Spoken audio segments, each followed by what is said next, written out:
Vamos a dar inicio para que comencemos la grabación del evento, para que nuestros intérpretes ya se dispongan a darnos este servicio tan valioso de traducción que necesitamos en este encuentro. En primer lugar, yo quiero agradecer a nuestros invitados, Freya, Eamon, a todo el equipo que está detrás de organización, Javier, que va a liderar este conversatorio, nuestra directora Cielo Morales, por permitirnos también el espacio de creación para este formato innovador, para posicionar el tema, María del Pilar, Sebastián, Bárbara, todos los que nos están apoyando también del equipo de informática, y por supuesto Juan y Gloria, que están allí como intérpretes y que nos van a acompañar durante todo el conversatorio, el encuentro, y me recuerdo a mí misma y les recuerdo a ustedes, a los invitados, que tenemos que hablar un poquito más pausado, no tan rápido, para que ellos puedan hacer bien su trabajo. Este es el segundo conversatorio sobre un tema poco explorado, ¿no? Sobre prospectiva y resiliencia, pero que nos parece, aunque poco explorado, crítico en los días que vivimos, ¿no? En el ILPES estamos iniciando una investigación sobre resiliencia y todos los ámbitos que la resiliencia incluye, y este puntualmente sobre prospectiva nos parece crítico. En esa instancia de análisis, nuestro querido consultor, colega Javier, nos ha llamado la atención sobre la experiencia de Europa, y aunque sabemos que la experiencia europea no es exportable, ¿verdad?, a nuestra realidad latinoamericana, sin embargo tenemos el deber de aprender de los caminos que recorren otros países en este sentido.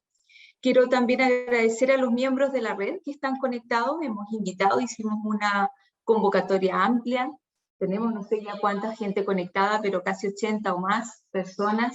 Hay un grupo muy activo también que va a participar de este conversatorio activamente. Fernando, Arnaiz de Flagma, Valeria, Jacqueline, Érico Flores, Óscar Orellana, por mencionar algunos y algunas, porque la verdad están siempre un grupo mucho más amplio acompañándonos y haciendo activa esta comunidad de aprendizaje que es la red de planificación. Les quiero comentar muy brevemente, más que de introducción, contar un resultado de una encuesta que acabamos de hacer hace 16 días nada más. Tuvimos abierta una encuesta para preguntar sobre el tema de prospectiva y resiliencia. Obtuvimos 1.300 respuestas en ese corto lapso de tiempo. En esa encuesta nos mencionan que las respuestas, un 51% de las respuestas señala que en sus países se han contemplado estudios prospectivos, en su mayoría a nivel nacional, más que subnacional. Un 72% de las respuestas nos indican que no existen instancias para la difusión de los estudios prospectivos. Y ese porcentaje aumenta cuando preguntamos sobre la difusión dentro de las instituciones, sube a un 93%, o sea, un 93% indica que no existen instancias de difusión de los estudios prospectivos. Cuando preguntamos sobre las limitaciones para implementar herramientas de prospectiva, fíjense que un 80% señala que eso se debe a voluntad política, un 62% a capacidad personal y un 54% a rigideces institucionales. Cuando trasladamos esa pregunta, ya no de prospectiva, sino de resiliencia, los porcentajes son similares. Un 79% indica que las limitaciones para implementar enfoques de resiliencia, un 79% es por voluntad política, un 71% por capacidad personal y un 60% por rigideces institucionales. Hemos empezado a hacer estos ejercicios, ¿no?, para recoger un poco, no solo el sentir sobre el tema, sino de tener un poco el termómetro del tema de la red y de otros, ¿verdad?, otros expertos, otros profesionales, gente interesada en planificación que muy amablemente se da el tiempo de responder estas encuestas. Lo quería compartir con ustedes porque es un ejercicio muy reciente que tenemos toda la intención de que se profundice y ojalá contar con la expertise de ustedes como expertos, este panel de discusión de expertos en el tema que puedan apoyarnos y contribuir a estos análisis que estamos trabajando desde el INPES. Dejo con ustedes a Javier entonces, que va a coordinar y a orientar todo este conversatorio. Javier, nuestro coordinador de la Red de Prospectiva e Innovación en Programa Iberoamericano de Ciencia y Tecnología para el Desarrollo, y nuestro consultor hace muchísimos años ya prácticamente es parte de nuestra institución, ¿verdad? Así que bienvenidos a todas y a todos. Muchísimas gracias a quienes nos acompañan y están conectados y han agendado este encuentro. Adelante, Javier.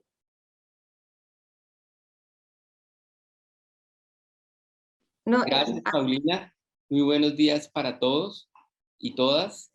Quiero agradecer a nuestra directora, Cielo Morales, nuestros invitados, Freya e Imon, a ti, Paulina, a María del Pilar, a todo el equipo, Carlos, Sebastián, etcétera, a la institución y el PCPAL, y bueno, vamos a ir al grano.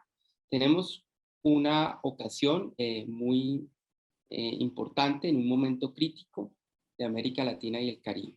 Y como ya señaló Paulina, pues vamos a tratar de aprender de la experiencia europea. Permítanme presentarles a nuestros invitados. Por una parte, Freya forma parte del gabinete del secretario general del Parlamento Europeo.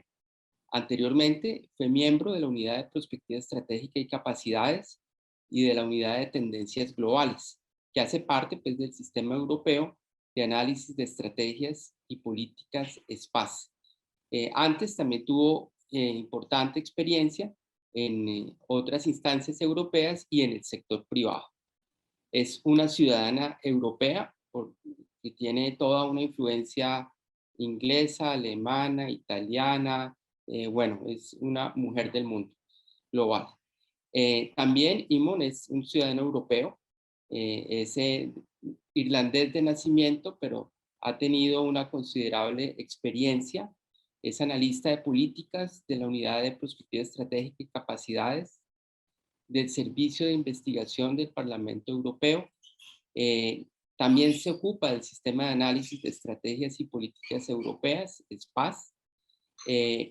Ha sido miembro de la Secretaría de la Comisión de Asuntos Exteriores y la Unidad de Derechos Humanos. Trabajó anteriormente en el Centro Noruego de Conocimiento para los Servicios de Salud. Fue diplomático irlandés en Oslo, en Luxemburgo, y se graduó en Italia de doctorado en el Instituto Universitario Europeo de Florencia. Entonces, como ven, no solamente construyen la Unión Europea, sino que ellos mismos son ciudadanos europeos. Muy bien.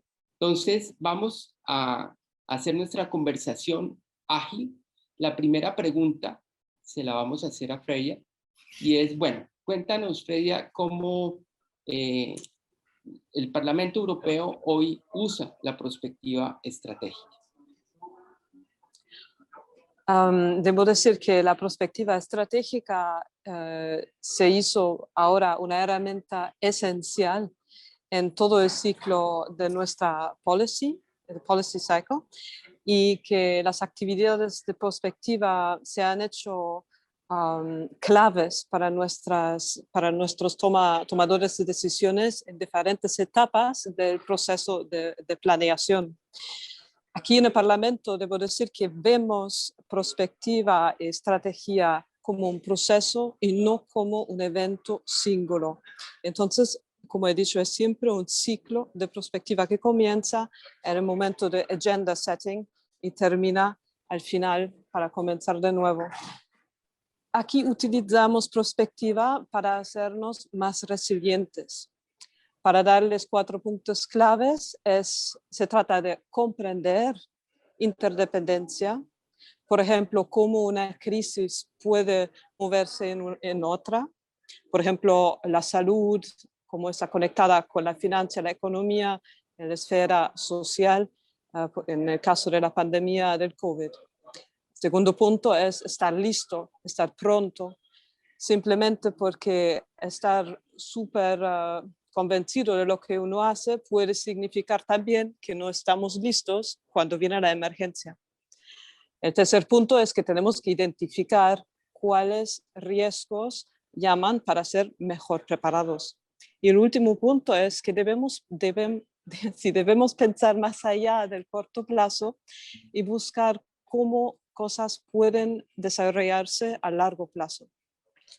Entonces, para concluir, prospectiva estratégica para nosotros es una manera para mirar cómo el futuro y no solo el pasado puede tener lugar en la formación de decisiones. Entonces tenemos que explorar el futuro para poder deliberar sobre dónde queremos ir, dónde queremos estar en 10, 20 años, quizás dependiente del escenario, en 30 años.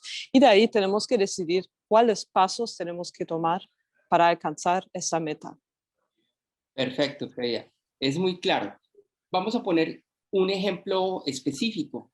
Imon, ¿por qué no nos cuentas un poco sobre el último reporte de riesgos, capacidades, resiliencia que acaba de presentar el Parlamento Europeo? Danos una visión.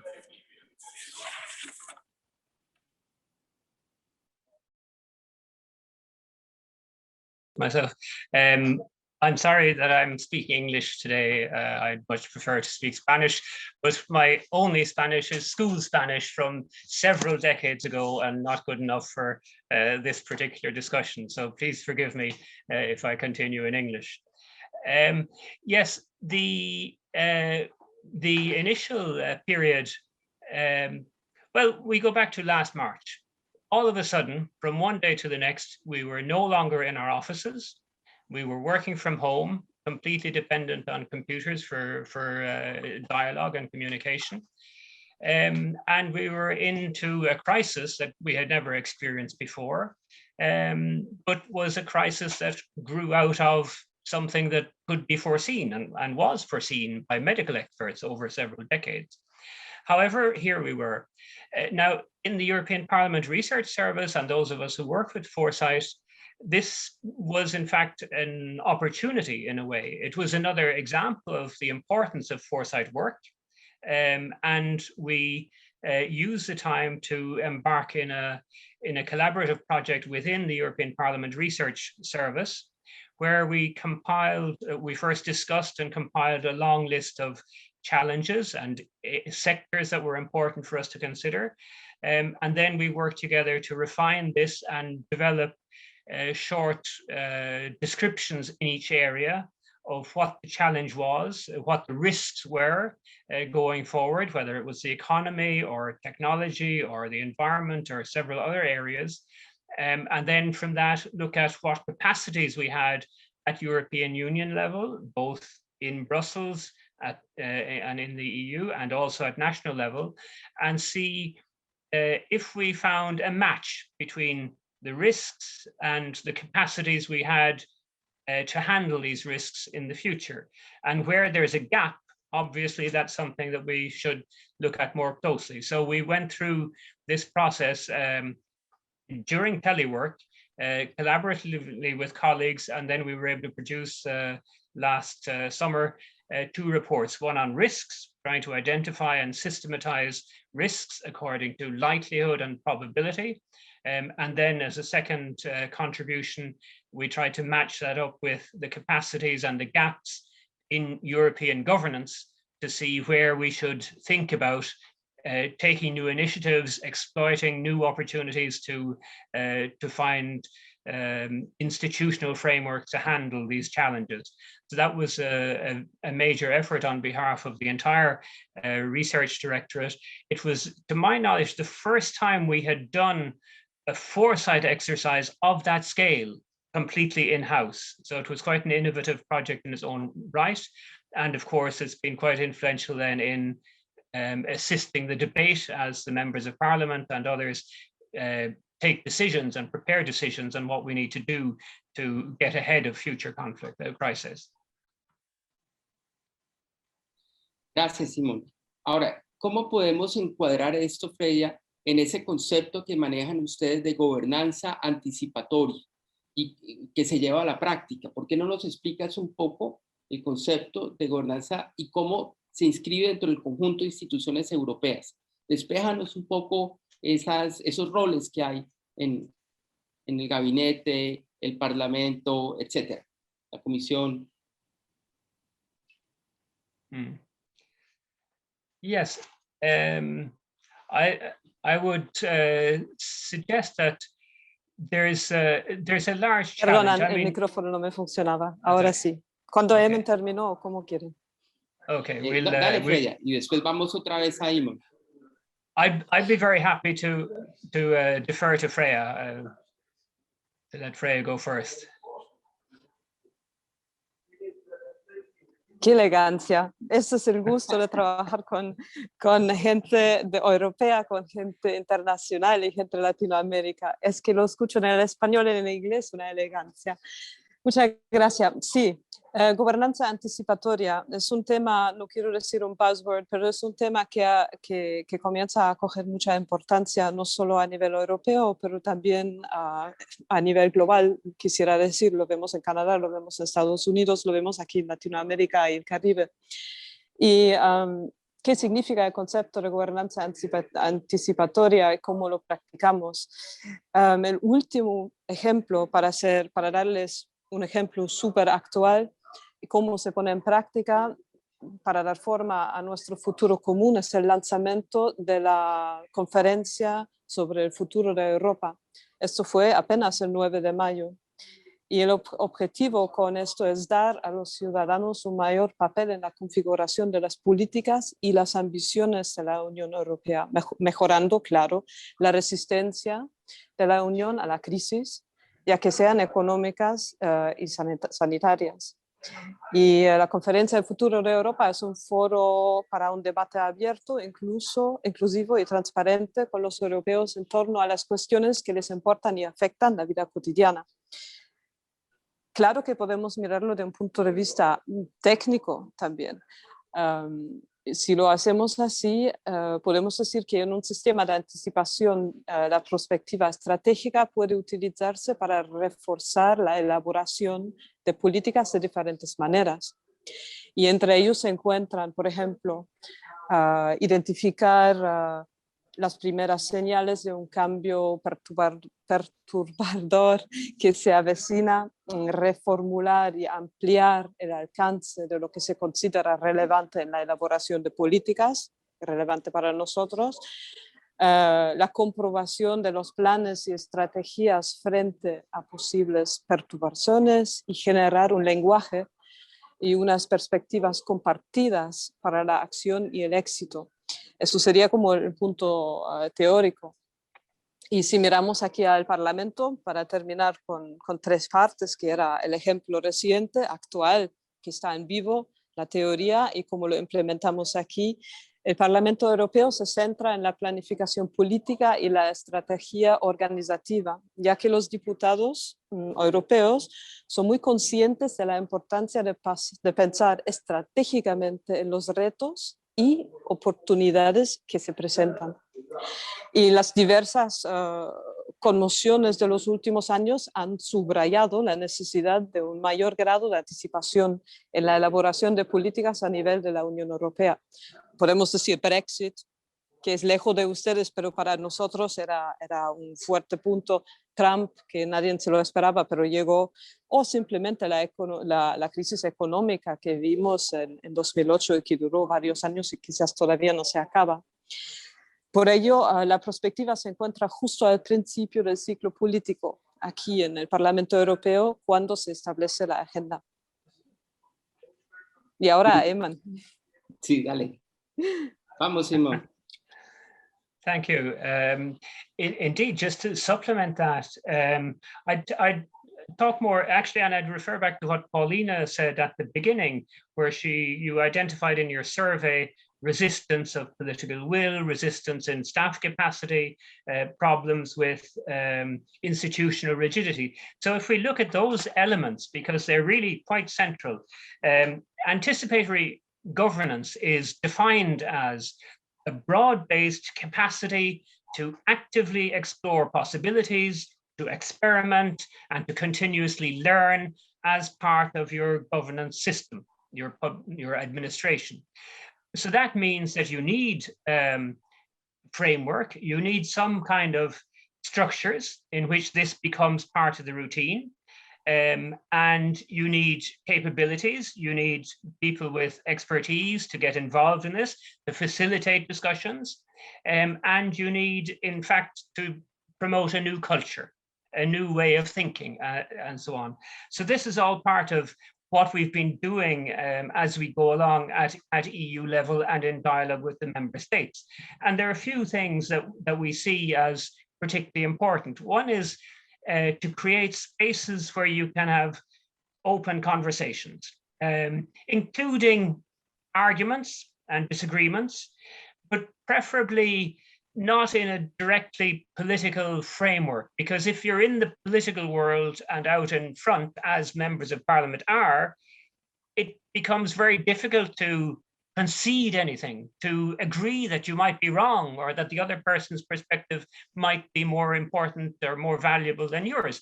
So to avoid that kind of stalemate that you can often get in a political frontline debate, you have to step back and try and create spaces where people can discuss differences, different perspectives, and still try to reach an agreement on what are the fundamentals, what are the really big challenges, what are the major steps where we need to take action together. So that anticipatory governance is very much about developing capacities and developing a framework. And this is really how we've approached it at EU level. I will mention, of course, the OECD, which has a good initiative now on anticipatory governance. It's called the Observatory of Public Sector Innovation. I know that Colombia, for example, has recently joined the OECD, and I can really warmly recommend the OECD colleagues for their expertise and their ability to offer guidance and assistance with developing these kind of systems and this kind of culture. Fíjate que han colocado un punto que para nosotros en América Latina es bien importante, y es que hacer prospectiva requiere instituciones y requiere capacidades. Entonces vamos a ir despejando esos dos puntos, instituciones y capacidades. Entonces te preguntaría, Freya, y siguiendo un poco, bueno, ¿cómo trabaja SPAS, cierto? ¿Cómo son esas bases interinstitucionales de diálogo entre los diferentes elementos pues, que componen este sistema?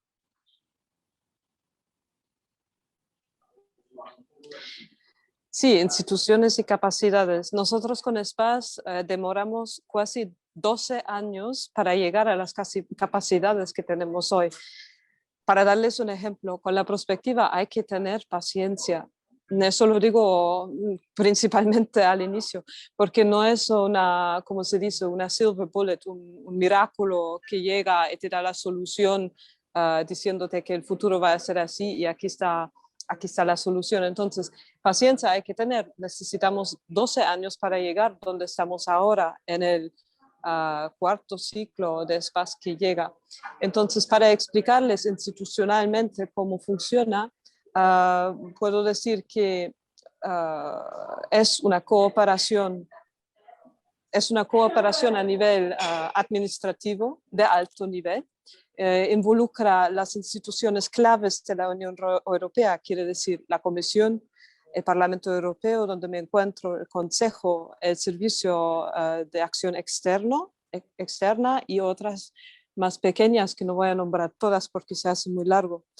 Y la idea es que trabajamos conjunto en las tendencias a medio y largo plazo para ver qué nos enfrenta y cómo se relacionan a la Unión Europea en el futuro.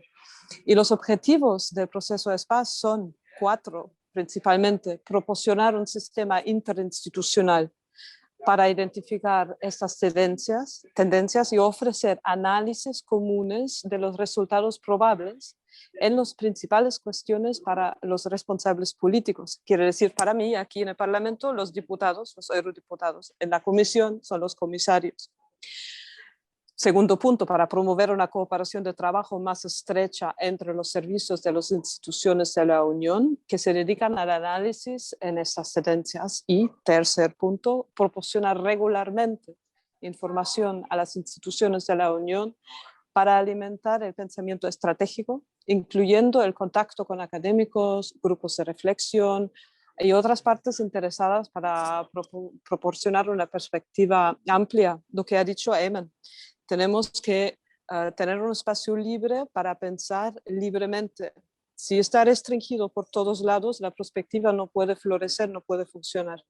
Cuarto y último punto, desarrollar vínculos con otros países y organizaciones, como ahora el CEPAL, que trabajan en tendencias globales y perspectiva estratégica.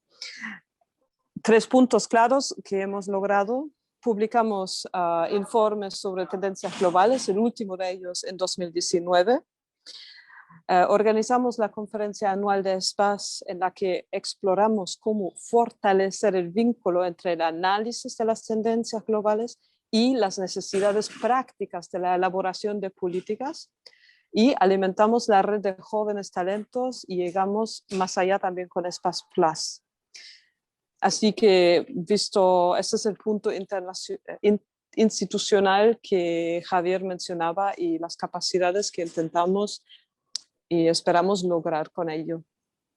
Vale. Y quisiera hacer aquí un paralelo porque quería comentarles a todos, estamos publicando un texto con Javier Vitale y Rubén Patrulló de Argentina sobre los avances y retrocesos de este tipo de organizaciones prospectivas en América Latina y el Caribe. Hicimos pues, diferentes mapeos y entendimos algo que es muy parecido a la conclusión de ustedes, y es que el ciclo de trabajo para que estas instituciones realmente se consoliden su modelo de madurez es entre 10 y 15 años, pero la diferencia está en que ustedes acumulan capacidades, pero lo que nosotros encontramos es la cumbia, un paso para adelante y 2 para atrás, 1 para adelante y 2 para atrás. Entonces desmantelamos esas capacidades y ese es otro de los capítulos del texto, o sea, ¿cómo hacemos en esa cumbia? Pues. Entonces, en ese punto, Imon, ¿por qué no nos ayudas a pensar un poco qué podemos hacer para que esas capacidades no se debiliten y no se desbaraten o no se pierdan con el tiempo? Yeah. Eamon, ¿quisieras tú? Okay, yeah, I'll try that. It's a difficult question. So, the a key is political ownership, high-level ownership, and champions for foresight. So that's a good thing. Once you have a government that accepts this as an important perspective and invests resources and a certain amount of prestige in it, I guess the problem arises then when there's a change of government and a new government would say, well, we want to do it differently. That's an understandable response. But then you have to fall back on, I guess, the foresight framework that is set up has to make it very clear that it's offering, if you like, scientific advice rather than political advice. Try to establish your credentials as an independent and authoritative advisory function rather than tied to one or other political ideology. So that might help, but it's an extremely difficult process. I guess in the case of Brussels, we have, this is known in Europe as well. I have a colleague who tells me that the government units that have the shortest lifespans are strategic planning units. They change every few years, almost everywhere. But to try and get continuity, you have to simply insist and try to deliver the best, the most independent and the best quality, the best sourced advice that you can, and then leave that there as a legacy for the people who follow. It's certainly not unknown in Europe that we also go 2 steps forward and 3 steps back. That happens here too. Muy bien. Fíjate lo interesante, vamos hilando, porque Freya nos ha dicho claramente que estamos hablando de procesos, estamos hablando de ciclos, no solo de ejercicios o proyectos sueltos o puntuales, sino procesos y ciclos de trabajo. Entonces, para que volvamos al ejemplo que estábamos al principio comentando, ¿cómo fue el proceso, Freya, de elaboración de la estrategia de prospectiva y resiliencia que ustedes lanzaron a finales de 2020. O sea, háblanos de ese proceso. Qué buena pregunta. Es que Javier nos pone preguntas que no te vienen así, flac, flac, de la mente. Hay que pensar, por eso necesitaba un momento. Como acabo de decir, el proceso de prospectiva, lo que hemos lanzado ahora a finales de 2020 en la Unión Europea, no ha comenzado ayer. De hecho, es un proceso que comenzó en 2010, cuando ESPAS se inició como un proyecto piloto lanzado por el Parlamento Europeo. Y el resultado de ese piloto proyecto fue la publicación del primer informe sobre tendencias globales hasta 2030, en el cual se aborda el entorno político y económico a largo plazo al cual nos enfrentamos. Y en 2011 recién el Parlamento dio el buen visto a la segunda fase del proyecto, la llamada acción preparatoria, con el fin de poner en marcha para 2014 un sistema interinstitucional permanente para identificar y analizar las tendencias a largo plazo. Y en este sistema permanente nos encontramos ahora. Y así comenzaron los ciclos de ESPAS que fomentan la cooperación y la consulta a nivel administrativo para trabajar juntos, como he dicho antes, ya en las tendencias. El reciente proceso de previsión estratégica y resiliencia lanzado a finales del año pasado surge de experiencias pasadas. Como dije antes, la crisis como el Brexit, Trump, la crisis de economía de deuda soberana, la crisis migratoria que nos pegó muy fuertemente aquí en Europa en 2015 y el enorme impacto del coronavirus, que casi lo olvido porque ya me acostumbré a andar con máscara todo el día, han aumentado enormemente la importancia de la previsión y el análisis de las tendencias mundiales. Simplemente han subrayado la necesidad general de un mayor grado de anticipación en elaboración de políticas a nivel de la Unión.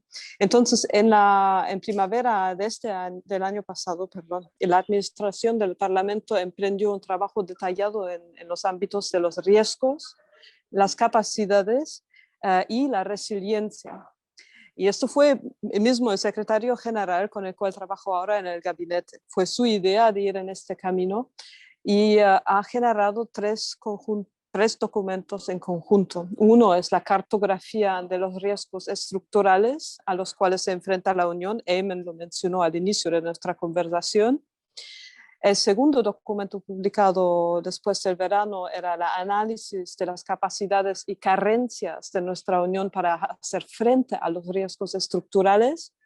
Y el tercer documento que se acaba de publicar son las opciones para aumentar la resistencia de la Unión a los riesgos estructurales. Entonces, uno está complementado por otro.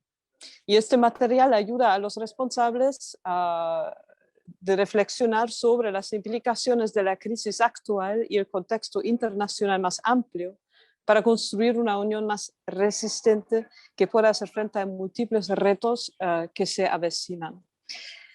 Y un último punto, también vemos que la resiliencia es una condición previa para la autonomía. El primer punto del orden del día de la reunión de los ministros del futuro, justo lunes pasado, era la autonomía estratégica abierta de nuestra Unión hacia 2040. Y este será también el tema del informe de prospectiva estratégica de este año de la Comisión Europea. Entonces, resiliencia está requerido para crear autonomía. Y las dos cosas van mano en mano. Bueno, ese punto vamos a volver ahora, el tema de la autonomía y el tema de la resiliencia que van de la mano y el tema de la conferencia de ministros. Lo vamos a dejar ahí un segundito, pero vamos a ir un poco a Eamon, porque hay un punto clave, que es este.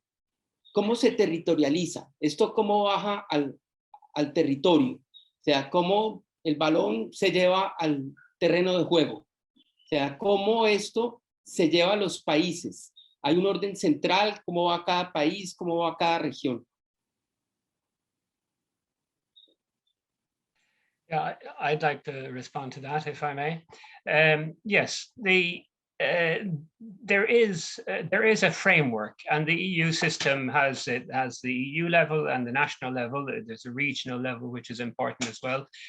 But I think it's important to understand that we have operated by building a framework around the recovery and resilience strategy. So, but to take a step back, I would say that the starting point was, in fact, as Freya mentioned, a succession of crises going back several years, which left us with a keen appreciation that we needed to take a strategic approach. We needed to get out of crisis management and move forward to better anticipation. And that meant that when the corona pandemic started, it took a while, but very quickly, the response, the policy and strategy response that was developed was built up in an overall framework. So it wasn't just about health. It isn't even just about the economy. It's also about all of these other issues that we've identified through our foresight work: the climate emergency, the impact of technology, the question of adapting to digitization, and so on. So what you'll find is that the recovery and resilience strategy has several chapters. It's not just about health or the economy. It's about those things, but it's also about environmental sustainability. It's about productivity. It's about fairness, social fairness, and it's about macroeconomic stability. So these chapters are all part of it, because it is ambitious and quite long-term in its framing. And that's a result of the experience and the development of a more longer-term perspective. Now, how does that link to individual member states? It's clear that firstly, the second part of the reaction is that we've created a big fund of money, a large amount of money to spend at European level for recovery activities. And so the question there is, how is that distributed to member states? The process will be that each member state draws up its own plan. They will each have their own national plan for resilience and recovery, and then they will submit that to Brussels with an application for funding. Most of the funding is grant funding. It's given. They won't be expected to give it back. But it is important that it's used effectively and efficiently. And so in Brussels, there'll be an examination based on, to check that it's addressing the real problems, that it is coherent, and that there's a plan that should bring that country forward and the entire European Union forward. So in the process, it's very much a coordinated process with the national government taking responsibility to develop their own plans, and then Brussels having a role both in giving technical assistance as these plans are being developed, and then checking that they're compatible with the overall goals of the resilience funding, and then ensuring that there's an equitable distribution of the funding as we go forward. So it's complicated. There will be arguments about it, but there is a structure in place to help manage the distribution of these funds. And the very important element is that we're looking for long-term impact, for long-term resilience, not just a quick fix to return to the economy that we had before. Vale, sí, Freya, complementa, por favor. Yo muy breve, me ocurrió mientras que Emen hablaba un ejemplo bastante, no sé, un ejemplo que parecía muy bueno cuando decía medioambiental, para darle una idea del marco a largo plazo. Tenemos el cambio climático a nivel global. La Unión Europea ha lanzado el Green Deal, que es un marco a nivel continental. Luego tenemos los planes nacionales climáticos y planes nacionales energéticos. Este es el plan a nivel nacional que mencionaba. Y luego vamos a nivel local y regional o al nivel de las ciudades con planes de adaptación al clima. Y todo esto entonces está dentro del cambio climático en los 4 niveles, un poco como gobernanza multinivel. Ok, eso nos va despejando muy bien el punto, pero hay una pieza suelta que queríamos preguntarle a Eamon, y es si esto excede los límites de la Unión o cómo va a ser el vínculo con la interdependencia global. Yes, that's a valid question. I would say that the Resilience Fund is for member states of the Union, but the external dimension remains important, and the funding for that is provided through the general budget, the multilateral financial framework. So that continues as a separate chapter as far as the resources are concerned. But within the overall strategic framework, the importance of external contacts and external relations is, if anything, seen as even greater, not less important, but more important. Why is that? It's partly because there's a recognition that our democratic values, our shared democratic values, are facing a challenge from authoritarian viewpoints and authoritarian ideologies who are arguing, with reference to China, that this is a better way to organize an economy. You can get better results if you just forget about democracy and do it the way China does. Now, that's a serious argument, and we have to respond to that. Firstly, we have to demonstrate that we can run a successful economy again, but also we have to work with like-minded countries, with other democracies around the world, to help each other and to continue to defend together these democratic ideas and traditions of the rule of law and respect for human rights. So that makes that dimension even more important. It is true that the strategic framework means that we will look again at these external partnerships. So there'll be more of a strategic edge to it, a more balance between political considerations and commercial considerations. So that will have some impact. In relation to the external dimension as far as trade is concerned, for example, there is a potential conflict, but again, I would interpret the orientation as positive towards continued global trade overwhelmingly. The exception, if you like, is the question of strategic goods, critical raw materials. Here, the view is that we can't allow ourselves to be dependent for critical supplies in the same way that we were before. So there'll be some efforts to, for example, increase the production of pharmaceuticals in European Union countries.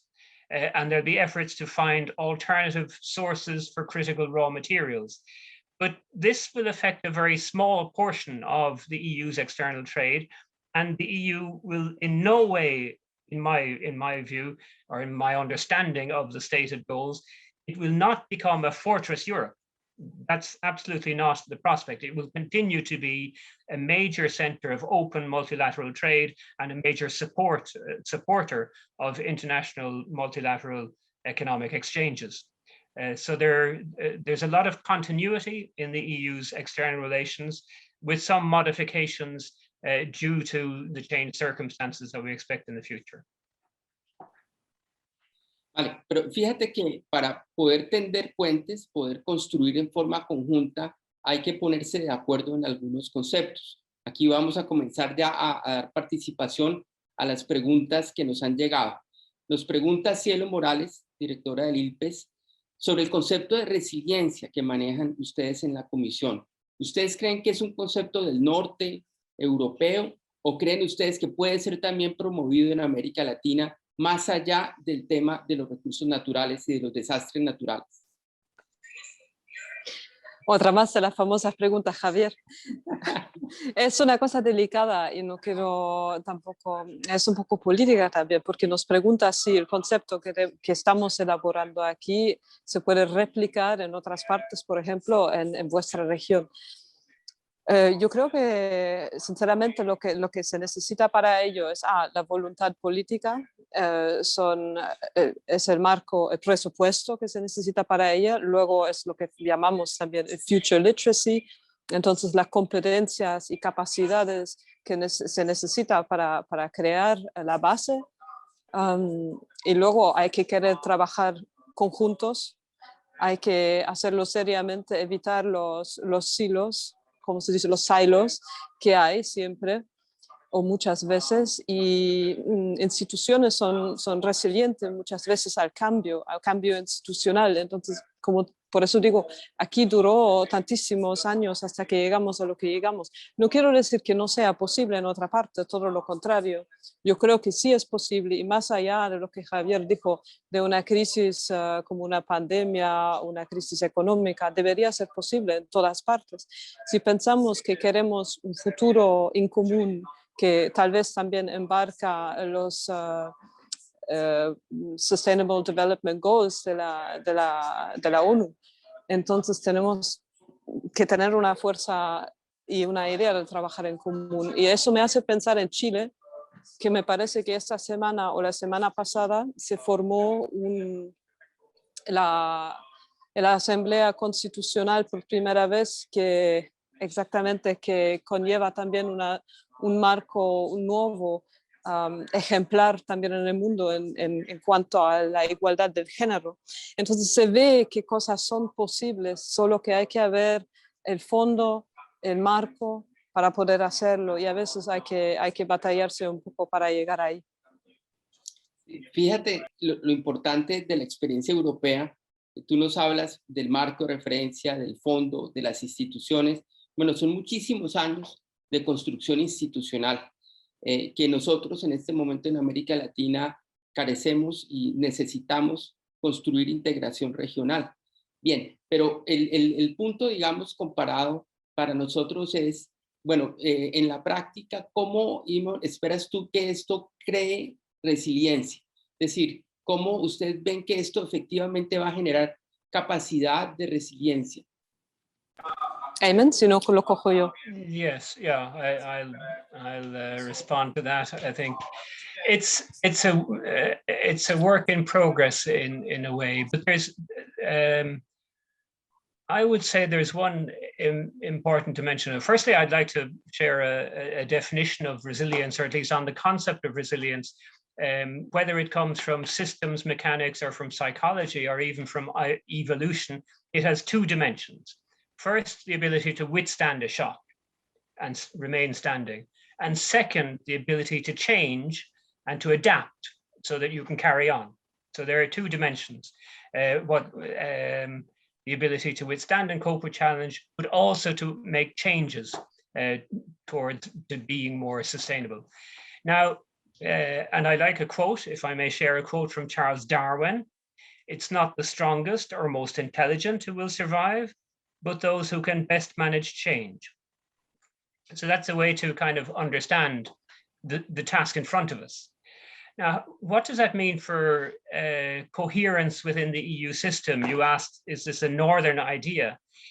What you do have, and I think what people understand from the debate within the European Union, is that the different member states and different regions face different challenges and have different resources to begin with. And that's where the Resilience Fund has a key role to play, because it is in fact a case of the European Union, including the richer countries, chipping in resources that will largely be used in the countries that have greater challenges and fewer resources. So it does have a large element of an inter-regional cooperation in its very nature. That's a really central part of it. That also means that if it works, it will enhance the cohesion of the European Union, and it should enhance and improve relations between the North and South countries, between East and West. This is what we hope to achieve. It's not a guarantee that it will work, but it's certainly a major step towards recognizing that there are differences, that the different countries have different levels of resources. The ones who had fewest resources to begin with were the ones hardest hit by COVID. And then to try and compensate that, the programming of the recovery funding will reflect that and will go mainly to the countries facing the biggest challenges. Bueno, aquí hay un punto que me parece muy importante, ¿cierto? Voy a retroceder a la conversación que teníamos antes, y es que en América Latina hay unos puntos de la experiencia europea que parecen inverosímiles o que no se creen. Por ejemplo, esto de la red prospectiva, Foresight Network, y los ministros del futuro. ¿Por qué no nos cuentas un poco, Freya, de qué trata eso? sea, y ahora miramos por qué aquí no nos cabe en la cabeza que puedan haber una red y haya ministros del futuro, y de la conferencia que nos mostraste de la semana pasada. Mirando la prensa actual, también le sorprendió a mucha gente que... ahora escucho mi traducción. Perdone. Comienzo de nuevo. Mirando la prensa actual, veo que mucha gente también estaba sorprendida en cuanto a que hay un ministro para el futuro. Entonces, no es solo una novedad para ustedes en Latinoamérica, también es una novedad aquí para mucha gente y también para nosotros. Este proceso fue lanzado apenas el año pasado durante la conferencia anual de SPAS 2020. Y la primera reunión de la red de prospectiva de la Unión Europea se celebró entonces apenas el 16 de abril a nivel de altos funcionarios, y los propios 27 ministros del futuro a los cuales Javier apenas se refería se reunieron el lunes esta semana. Y el punto de orden de día era la autonomía estratégica abierta hacia Europa en 2040, un tema que está estrechamente relacionado con la resiliencia que acabamos de hablar, una condición previa para la autonomía. Y está previsto que reuniones de los ministros de futuro se celebran varias veces al año, pero al menos una vez al año. Todo esto se va a definir todavía porque está nuevo. La red de prospectiva de la Unión Europea se puso en marcha, como he dicho, en la conferencia SPAS del año 2020, entonces el año pasado, y incluye capacidades públicas de prevención de los Estados miembros, los grupos de reflexión, el mundo académico y la sociedad civil. Esto es un punto interesante porque tenemos que ver que no vale la pena hacer prospectiva solo dentro de nuestros silos, aquí en nuestras oficinas. Hay que tener, como he dicho ya antes, la mente abierta, y hay que involucrar gente de afuera también para evitar que colonizamos a futuros. Entonces, a esta red se le pide que aporte información sobre los principales retos futuros y las capacidades estratégicas para superar estos retos, marcando el camino hacia una estructura de gobernanza participativa y orientado al futuro. También puedo explicar cómo se organiza a nivel de la Comisión Europea, pero comienza quizás a ser un poco demasiado teórico. En todo caso, los ministros del futuro es una novedad, la red es una novedad, estamos trabajando en ello y está demostrando ya primeros resultados. Por ejemplo, el nuevo informe de la Comisión Europea sobre autonomía estratégica hacia 2020, que se publicará en julio este año. Sí, luego a la conferencia del futuro de Europa, pero no voy a alargarlo demasiado. Vale, ya estamos recibiendo pues, muchas preguntas. Les cuento que tenemos 284 participantes, o sea que esto está bastante bueno, vamos muy bien. Freya, Imo, Paulina, traductores, esto está bastante bien. Bueno, nos pregunta Oscar Francisco Ortega Ramírez, para poner un ejemplo, vamos hacia el cambio climático. Imo, desde tu punto de vista, ¿cuál es la importancia de la prospectiva estratégica y la gobernanza anticipatoria en la mitigación y adaptación al cambio climático?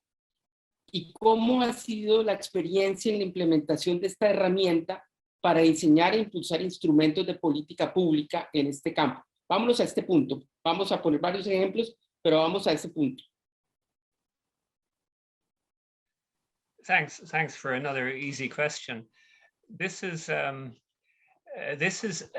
mean, the first point I'd say is that the issue of climate, first it was global warming, then climate change, then climate crisis, and now we refer to it as the climate emergency.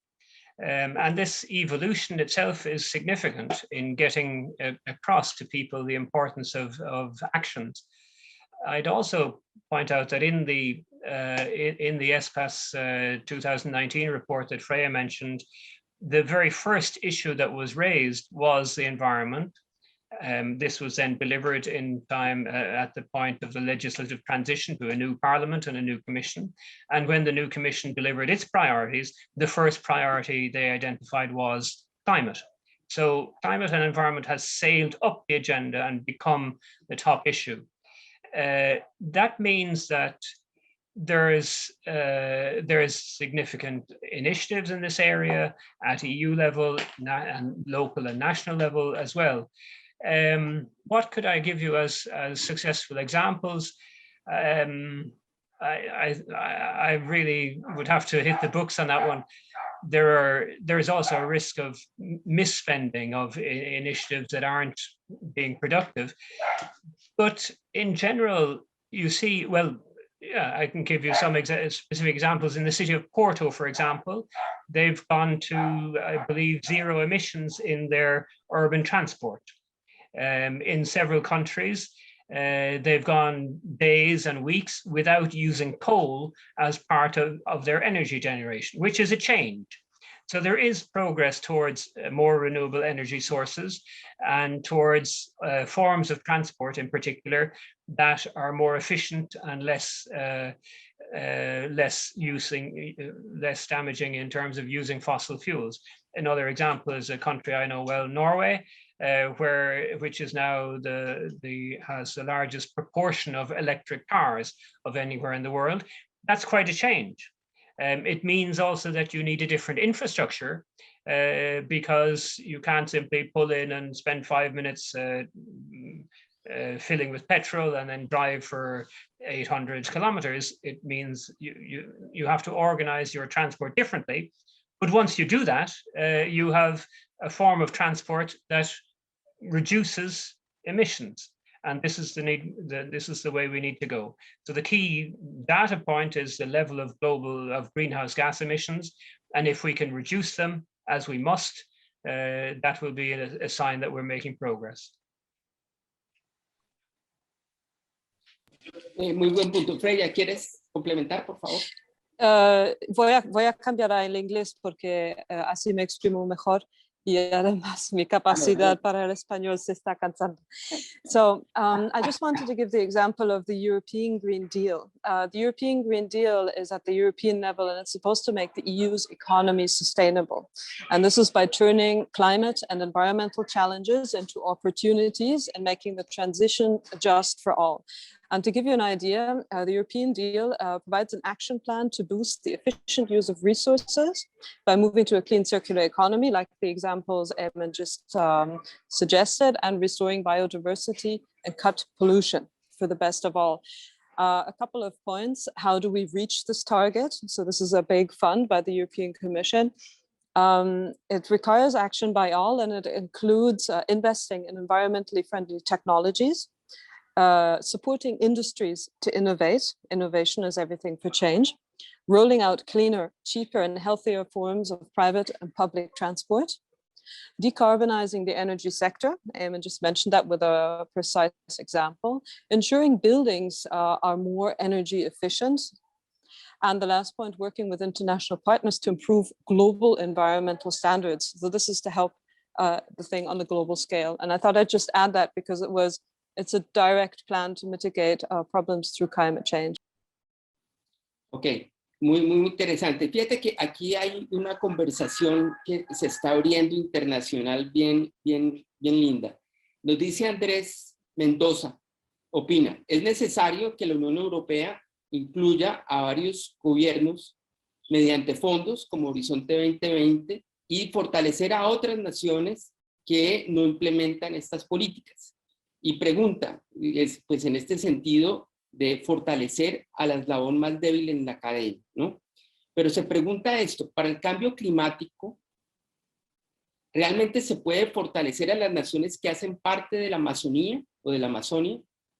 ¿Es posible que ustedes puedan continuar este proceso de socialización de estas políticas hacia afuera de la Unión? Yes, the issue here is largely will multilateral organizations work and will multilateral solutions be adopted? Now, I think certainly the European Union is a champion of international action, the Paris Agreement, and the setting targets and designing a strategy, a global strategy to keep us below 2 degrees Celsius rise in global climate. It's a long way to go before that's realized. The funds available for assisting other countries towards that target are probably not helped by the COVID crisis, but the awareness of the urgency of the problem is still there. I'd also point to technology, or the possibility that technology can help us make important changes. And I think it's been referred to already that the EU's Horizon program is open to outside participation, and the Commission has, I could add that the Commission has just published a strategy paper on global research, on encouraging global research cooperation. So there is an awareness at that level, and a willingness to engage with other countries around the world in the search for innovative solutions, in using research and using technology to move us towards more sustainable environmental solutions. That's certainly a priority in Europe. Fíjense lo interesante. Voy a hacer una pregunta técnica que llega, pero es interesante, de Valquiria Mercedes. Ella nos pregunta un poco el tema instrumental, continuando con el tema ambiental. Actualmente el Parlamento Europeo utiliza herramientas tecnológicas para la predicción, valoración y control frente a los riesgos futuros. ¿Cómo hacen para evaluar los riesgos futuros y para poder implementar gobernanza anticipatoria y prospectiva estratégica? Pregunta ella. I think this is a question both of us can look into, Eamon and myself. So what we do here in the European Parliament in terms of scientific foresight, we have the STOA unit, the STOA panel.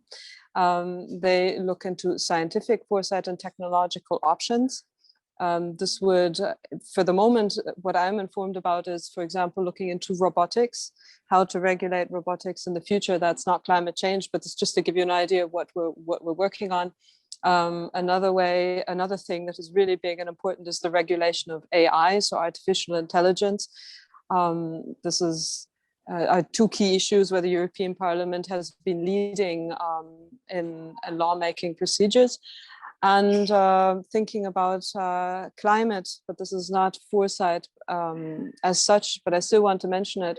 The EU aims to be climate neutral in 2050, and that's why we proposed a European climate law to turn the political commitment into legal action. This is something that isn't, and it doesn't have to be an example for all, but at least it shows that we can go this direction. Yes, perdón, sigue. If I can supplement that, it would certainly the prediction and data has an important role to play here, and there are good data sources, and there's an interesting metric, for example, that the Millennium Project has developed. Some of you may be familiar with the Millennium Project. And one of their data points is the relationship between economic growth and greenhouse gas. So they have a graph to try and trace decoupling between emissions on the one side and economic growth on the other.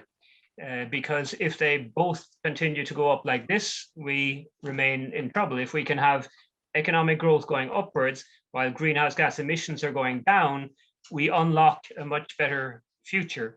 So that's certainly well worth focusing on. Certainly this involves renewable energy sources. It may involve pricing, different pricing of carbon.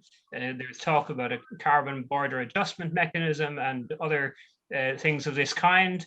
There'll certainly be developments in that area, but it's difficult to predict how quickly or how extensive these will be. Remember, we're talking about doing something we're very bad at doing. We're trying to give a systematic preference to the long term over the short term, and we're not good at doing that. It also means that we're trying to spend money now or lose money now, because by doing so, we'll have more money in 20 years' time. But money or a result in 20 years' time is not something a politician, for example, can win votes on, usually. So it's very difficult politically to achieve this kind of perspective, but that's why initiatives like climate law would help if they get established. Bueno, fíjense, lo interesante, aquí estamos recibiendo varias preguntas, o sea, el interés es bastante grande, hay 99 intervenciones, bueno, hay todo tipo de opiniones, que agradecemos a todos los presentes de la red de planificación y todos los invitados que han estado acá. Bueno, voy a manifestar otro punto, que es, bueno, ¿cómo todo esto se puede aplicar? Yo sé que Freya me va a condenar después porque dice que esto es como una tesis doctoral, pero bueno, son las preguntas. Sí, me vas a cortar la cabeza, ya sé. Vale, entonces, pero es el público, es Latinoamérica, es la gente que está preguntando, ¿bien? Bueno, entonces Sergio Rico nos hace una pregunta interesante. Puede ser para los dos. Dice, tomando en cuenta que la prospectiva es una herramienta estratégica para tratar de identificar escenarios futuros a largo plazo, ¿se podría aplicar la prospectiva en las decisiones estratégicas a corto plazo? Por ejemplo, a 1 año, a 2 años, buscando un mejor escenario post-pandemia. No comment on cutting the head. I think both of us would like to answer this question. I would just say that usually what we say is that we look longer term ahead, then it's foresight. And if we're looking at shorter term, and if you say 1 to 2 years, then it's more of forecasting based on data we have. So if you were wanting to look at demographics, for example, where you can extrapolate very easily with the data you have a certain amount of years ahead, then that would be forecasting, and for short-term policies may be easier. Otherwise, it should be foresight or strategic foresight if we're looking 10, 15 or more years ahead in a framework. But that's very short now. Yes, just to supplement, I'd agree that it's more challenging if you're operating on immediate and short-term issues. The best you can say is that, you do want to inform the political debate, and you are helping to inform it if you're giving good argumentation and well-documented analysis of where we may be in 10 years' time. And by doing that, you help towards better decisions in the short term. But that depends on passing this information over to the decision makers. That's just an opportunity to emphasize another dimension of foresight work here. You need to have a direct communication with the decision makers. If you don't have that direct channel of communication, everything is much more difficult. And that's also an important part of the way the European Union approaches it.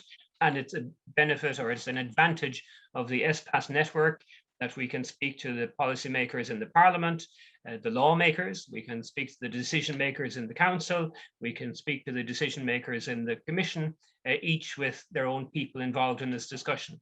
So things become easier if you have direct communication with decision makers, and more difficult if you don't, whether you're talking about short-term or longer-term decisions.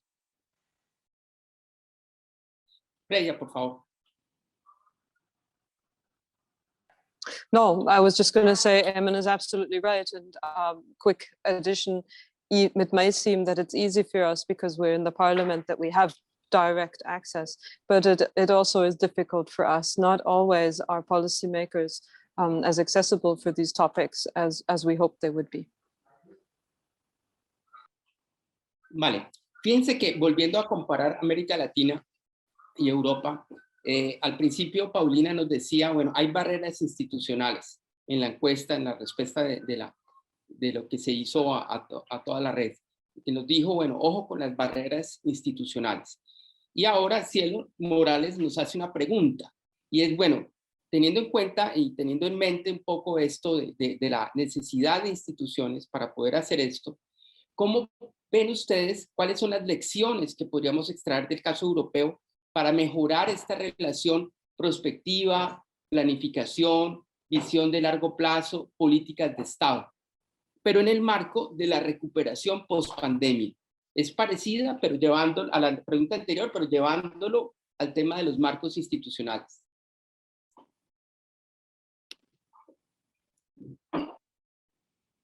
Yeah, I'd like to address that if I may. I think a good place to start is to kind of consider what we've just experienced with the case of COVID. At first glance, you could say this is a failure of foresight. All the foresight people like myself and others, we should be sacked because we didn't predict that we'd have this crisis. I'd like to argue that it's a bit more nuanced than that. And I think there's good grounds for doing so, because if you look back in several reports over several decades, experts and foresight experts said there's a serious risk of a major pandemic. They said this again and again and again. A famous video by Bill Gates in 2015. In fact, it's mentioned in one of the ESPAS reports, the risk of a major pandemic. So the risks, the warnings were there. So what did go wrong? What went wrong was that these warnings weren't communicated directly and quickly enough to the decision makers. So what was missing was an institutional link between foresight experts and expertise and government decision makers.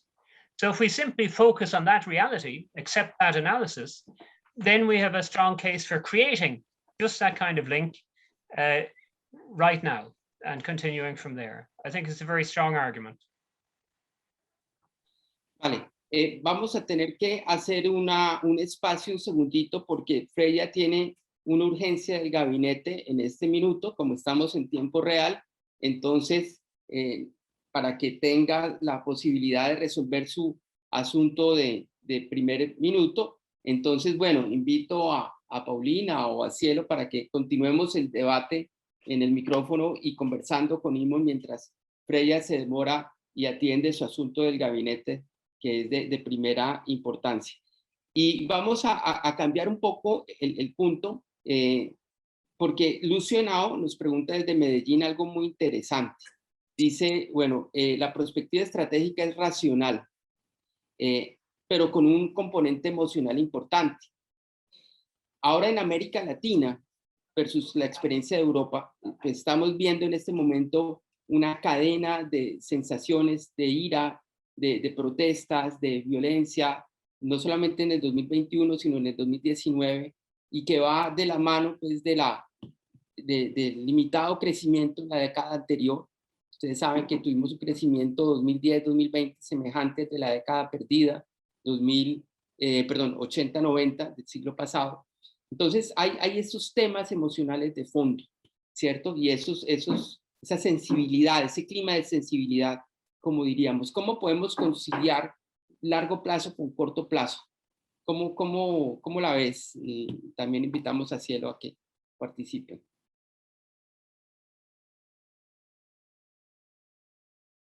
Yeah, if you want me to start, I'll chip in, but I'd be very interested in hearing the other perspectives. At one point in my career, a long time ago, I worked on Anglo-Irish relations. This was before the Good Friday Agreement. There was in the mid-80s, there was an Anglo-Irish agreement. And this, the whole story of bringing peace to Northern Ireland involved many, many years of very detailed discussion, very complex negotiations, a lot of disagreement, rational arguments meeting emotional responses, and vice versa on one side and another. But my colleagues had a motto that I thought was very instructive. And the motto was, the future is more important than the past. So we need to focus on that we need to think about our children. Perdón, and the next, perdón, yes? Es que no, hay problemas de traducción. Okay. Sì, sì, Allora, por io favor. cercherò di parlo adesso italiano, va bene? Proverò Benissimo. almeno a continuare. Allora, ho l'opportunità di dare una citazione di Unamuno.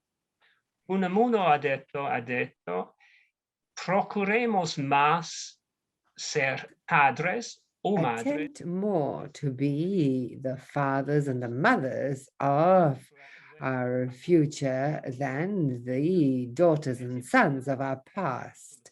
It is important to think of the future and Ora la prospettiva per la think of generazione our children. è peggiore che la prospettiva che abbiamo noi. A pensare sulla gioventù è una strategia molto importante per estimare l'importanza del futuro. Bueno, para los que estamos en un minuto que se nos complicó la traducción, pero bueno, en italiano, porque Imon estudió historia, es doctor en historia, fíjense lo interesante. Pero Has a PhD in history, but think about what he said. Let's be more partners of the future than looking in the rear mirror. And so this concept is very interesting for a historian that helps us, humanities moving forwards. So let's think and act in that direction. And so in terms of that, excuse me, Cielo, yes, go ahead. And then I would like to go to another question. Go ahead. Yes, in our cosmovision, indigenous cosmovision, what's known is the past. And so it is very interesting when you speak of comparing the various time frameworks of the past, the present, and the future, because in the Latin American cosmovision, that is what it says. The past is what is known to us. The future is the back, but the past is in front because that's what we can learn from. Now, going back to public policy and how to concatenate the past, the present, and the future, but especially the present and the future, I think a little bit about the questions being asked in the chat. Ultimately, what is being said is that we have so many issues in the sphere of survival in our countries and that need to be answered in the present, that in some cases it is very difficult, not only in terms of the decision makers and policy makers, but also the people who are who need to resolve their survival on an everyday basis, which is very complex. So this looking and this foresight of the future, and we see this in very concrete examples. I'm going to put to you the examples of Chile, in Chile, and these withdrawals from the pension funds. People say, I need to resolve my issues today. I don't know what's going to happen tomorrow or the day after, but the duty of the decision makers at a state level, the duty of the statesmen, of the heads of state, is to forge a new future, but with actions in the present. And that is what planning is about. That is what planning is about. It is doing today, but thinking in the tomorrow. Doing today in order to build that path towards the future. And of course, foresight is also about that, and state policies as well. And that should somehow build the way to transcend government cycles. And so I believe, Javier, that what we need is to see that concatenation, because there is a need to speak of the future, but always trying to put our anchor on what is happening today, learn from what happened yesterday, learn so as not to make the same mistakes, and I believe and hopefully states are thinking a lot about what the answer to the pandemic has been, so as not to make the same mistakes again, and devise policies and build that resilience that we are talking about with a vision of the future. And that is what I wanted to contribute. Very interesting. We're seeing the conversations in real time. And there are three things. Irma Armoa says that the pandemic has shown the fragility and improvisation that we work with in our context. And also says, Diana Vidal, I believe that Latin America has been short of institutional strengthening and greater commitment by the political institutions with strategic design and planning. And also, we need training in foresight as policies and tools. In Iberian America today, there are 7 training programs, masters, and different forms of training, probably 8. But we have issues in terms of the demand that people don't come in. We're carrying out an entire process in Mexico, Costa Rica, Colombia, Argentina, Spain. But the truth is that these issues still persist. Low training. It's a demand issue. But then there's another friend from Peru who's saying, what do you think of post-pandemic foresight? Should it be focused on the creation of broad groups led by ministers of the future in different countries and the learning left by this, that we should create a network of centers for strategic anticipation in order to explore the future and analyze risks and opportunities? What do you think? Yeah, and I will follow. Thank you. Thank you. I appreciate that. Now, I'd be very keen to respond to that. It's a very important question. I think and the answer is yes and yes. So there should be a network of ministers, and there should be a network of centers. And if that goes beyond continental boundaries, not just Europe outside, between Europe and Latin America, this is a good thing. There's no question about that. We must find ways to support that.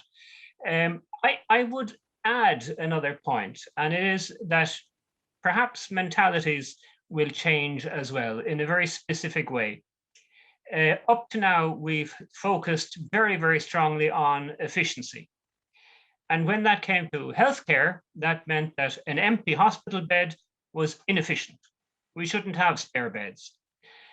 Now we know, again, because we had forgotten, that in a health crisis, in an infection, when there is a pandemic, an epidemic, you need spare capacity in your health system, because otherwise you quickly become overwhelmed and you can't help anyone, and the problem increases exponentially. And that's, in fact, what happened in several areas in relation to the pandemic. Also in Europe, you can see that areas that had better capacity of healthcare are areas that have managed the pandemic better from the beginning and right through. So there's an important lesson there, that we have to think of resilience as also involving redundancy in systems, spare capacity. It's not a bad thing if we have a large public administration. It doesn't mean that it's, if there's a limit to what we achieve by efficiency savings. We can achieve short-term savings with large long-term costs. A brilliant example of this, a very unfortunate example of this, would be the case of shutting down units whose job was to examine and look for pandemics and epidemics arising, that were closed down a matter of months before the coronavirus emerged. So that's an example of a false efficiency, a wrong conception of efficiency, and it would be a positive thing if going forward we have a broader conception that allows for redundancy in systems and accept that efficiency isn't the end goal of every system. Dale, Cielo. Okay, Cielo, go ahead. I believe there must be a cultural change in all our institutions, but also a cultural change among decision makers and those who are leading, I would say, the three branches of the state, because when we're talking of foresight, we're thinking of probably the executive and so on, but we don't really consider other branches such as Congress and that are designing and adopting regulatory frameworks and general frameworks. And I think that now this must begin to permeate other state branches. And that is why I was talking about relation, design and planning of state policies, because it's there that you see these connections within the various time frameworks. Now, going back to the pandemic, our vision of the future and this European experience that we need to recognize further and try to take in and try to adapt it or to our own institutionality. I hear that words like ministers of the future, and I say, well, this would be something so new. But please know that there is experience in Chile about there's talk of the Congress of the future, and where they talk of things that are very new and that speak of a future that is not seen as that far off, and that is necessary to bring within to the radar, so to speak, and not just the minds of the decision makers, but society as a whole. And so I believe that, first of all, we must have a cultural change. And second, how to create these capacities that we were talking about in terms of foresight, of thinking of the future, anchored, of course, trying to resolve and giving response to the current needs, but how to bring in the various branches of the state, that is, the various institutions that are involved, not only in decision making, but also implementing those decisions, and how to strengthen institutionality within such a changing and liquid context, such as the one and so volatile as the one that we're living through today, and where Latin America, as we know, in the great majority of countries, capacities are not accumulated but are lost with each government and administrative cycle. And I think all of that must be taken in as the different variables that we need to play with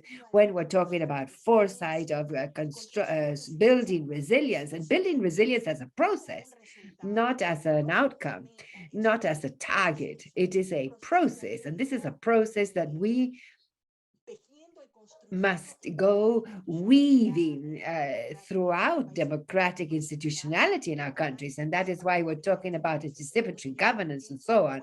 And so I think that along those lines, we should start.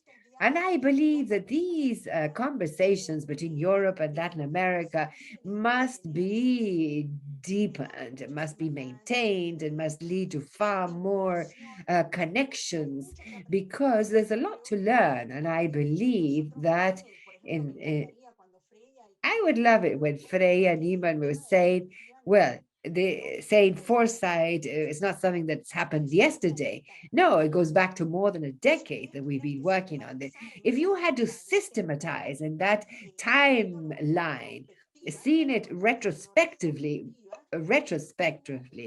how would you draw that line over time, and how much setback was there during that decade, and how much did you maintain? Of course, processes are never linear. It's like that cumbia that Javier was describing. Sometimes go backwards, sometimes forwards, but there is always a basis. You're never starting from scratch. And when you have you always have a construction building forward. So at some point, I would love it, maybe not in this conversation, but I would love to see at some point in that foresight over time, what is it that we in Latin America could learn from that construction on how to take in foresight at our institutions, our state institutions, Latin America, and how to learn from that timeline. this sort of cumbia, mazurka, and all sort of beats, because we know that processes in no way are linear nor go in a single direction. Adelante, por favor. Go ahead. Sorry for being away for some time, so I missed a bit, but I see Cielos was filling in wonderfully, and Eamon, of course, too, so I feel like maybe I haven't missed. Cielos, thank you for these points. It's definitely something we should pick up in a further discussion in the near future, as near as possible, let's put it this way. And yes, processes aren't linear, as you said, and I hope that we can learn from each other also in other topics. We here in the Parliament, with the interinstitutional foresight process of ESPAS, experience exactly that with the different cycles we had, we ran into certain obstacles. Some cycles were more successful than others, in particular the last one we found ourselves in, where we were extremely productive, where output shaped itself in the report we mentioned before, and very successful conferences and real strategic thinking that went beyond our institutions here and outside in the countries and beyond Europe as such as well. Whilst, for example, the second cycle ESPAS found itself in was a bit more complicated for institutional reasons. I'm being very frank with you here, but the communication, the common understanding of the framework, also the language, the keywords, weren't quite the same, and there was a bit of resilience to collaborate smoothly with another there. That then again changed with the incoming commission, and this is another downside I want to say on in institutional structures. The commission is political and changes every so many years. So every time they change, the framework we have been working with in the parliaments, our counterparts, our interlocutors we've established over 4 years, working ground suddenly disappears, and you have to start again from anew. So also is this something you have to tackle with time and find a structure that works around it, and that's the long-term thinking. So structures for a longer term that remain stable, although a political system changes in the meantime. And this is something that we really need to look out for, and maybe something that also is difficult in your environment. Bueno, voy a hacer la última pregunta. I'm going to ask the last question because Freya needs to leave the room for an urgency, and we have 291 people. That is, and we need to end on a high note, I guess. So I'd like to apologize to one member of the network who has been asking Claudio Marcelo Prado González, that had been discussed. He said that there is a risk of atomization of anticipatory foresight, because the disturbances that Freya mentioned happen because of climatic events that may happen and affect different ecosystems that do not respond to the logic of specific logic of political divisions and nationalities necessarily, but to territories that do require that resilience, which is specific to the citizens that are affected by those disturbances. That is a key aspect. And also, and I'd like to connect it with a question that Enrique Urton asks. It's important, I believe, to close, which is precisely about, in terms of culture, idiosyncrasy in Europe, and the different idiosyncrasies or national perspectives, what influence they had inside Europe in order to react to this foresight for institutional resilience. I think this would be the last question, and we'd like to thank everybody. And after the answers, we would ask Cielo to make a final remarks.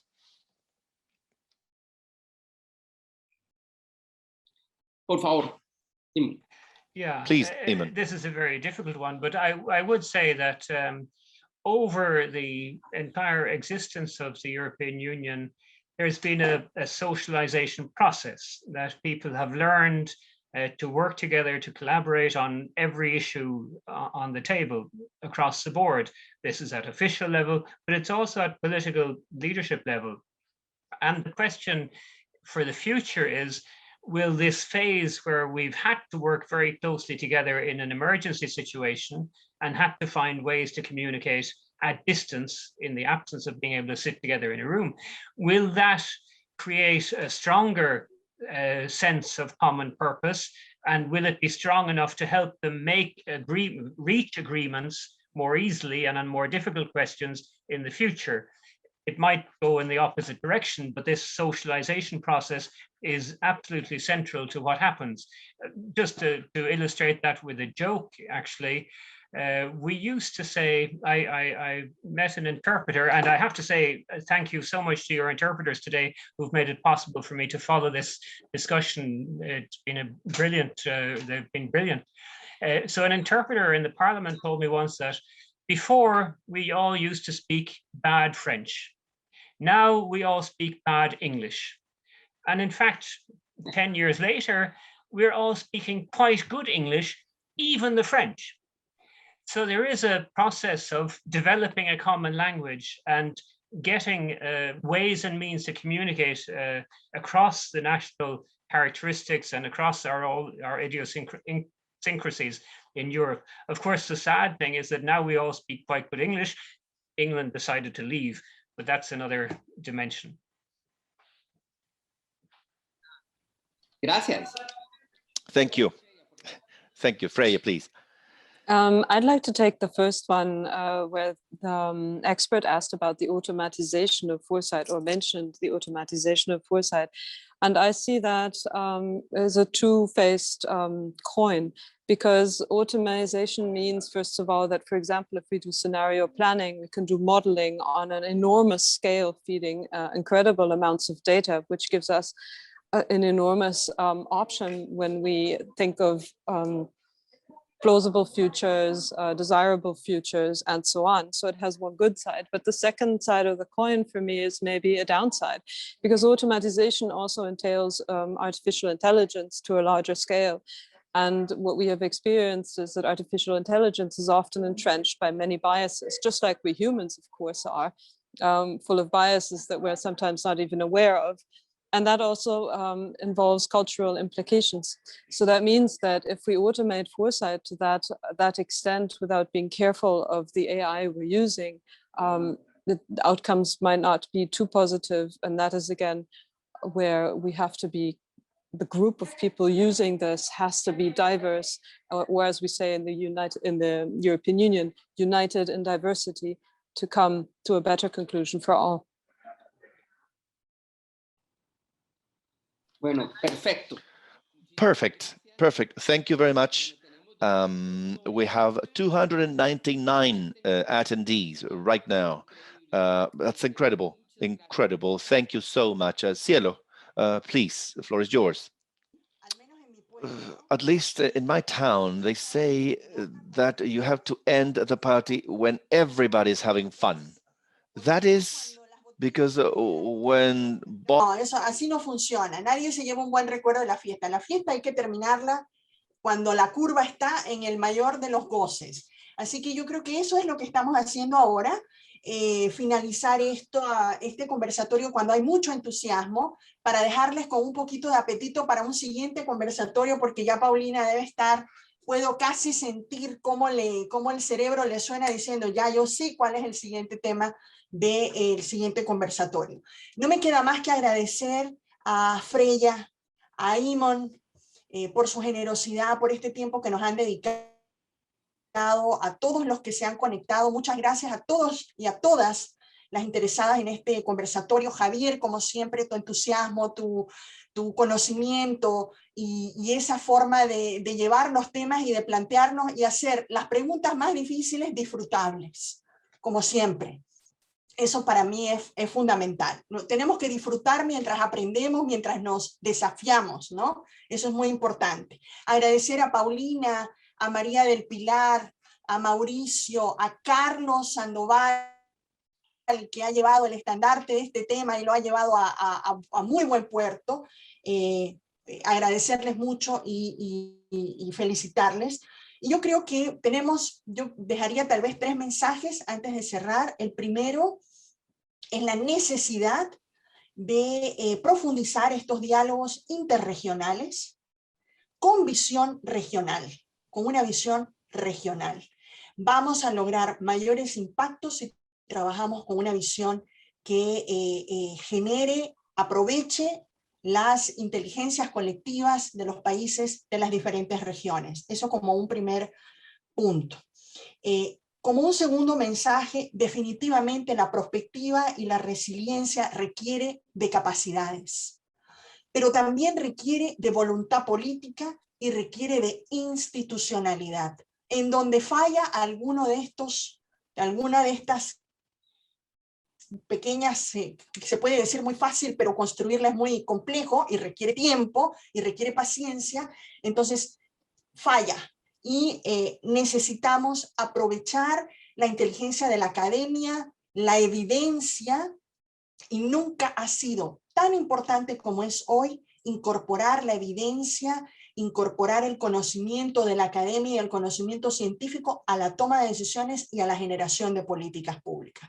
Pero tampoco ha sido tan importante como es hoy la vinculación de la operación política y de la comunicación política para que la sociedad tenga capacidad de absorber esas políticas y saber por qué, para quién y para lograr cuáles resultados. Entonces, nuevamente, la planificación de la política pública, la planificación, el futuro, tienen componentes políticos y tienen componentes técnicos, y para todo hay que desarrollar esas capacidades.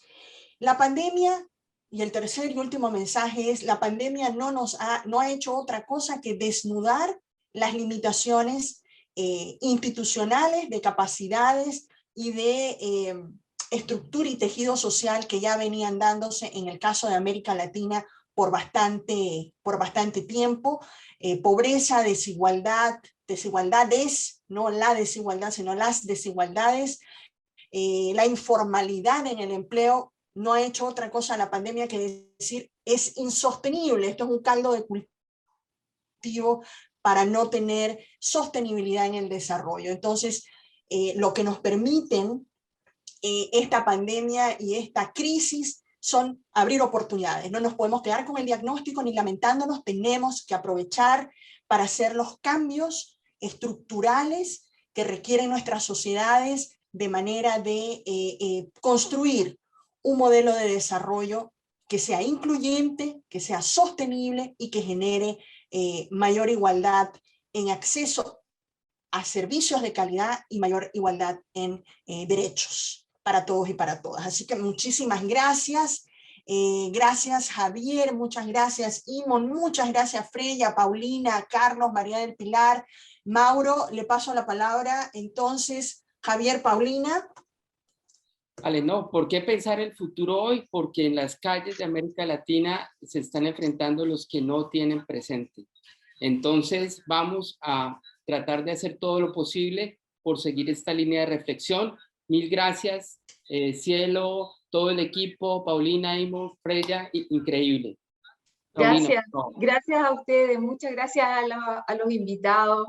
Gracias a ti, Javier, por aceptar este desafío de este formato, y decirles a todas las personas que nos han acompañado que vamos a tener un efecto multiplicador con este material, que para mí en lo personal ha sido un gran aprendizaje. Vamos a poner este video en nuestra red, así que visiten la red. Yo supongo también que va a ser utilizada por nuestros colegas en los cursos de capacitación. Así que muchísimas gracias, ha sido una excelente experiencia, agradezco el tiempo de todos ustedes. Gracias, hasta la próxima. Hasta el Segundo Conversatorio, ya veremos, pronto lo anunciaremos. Complementi, tanti auguri.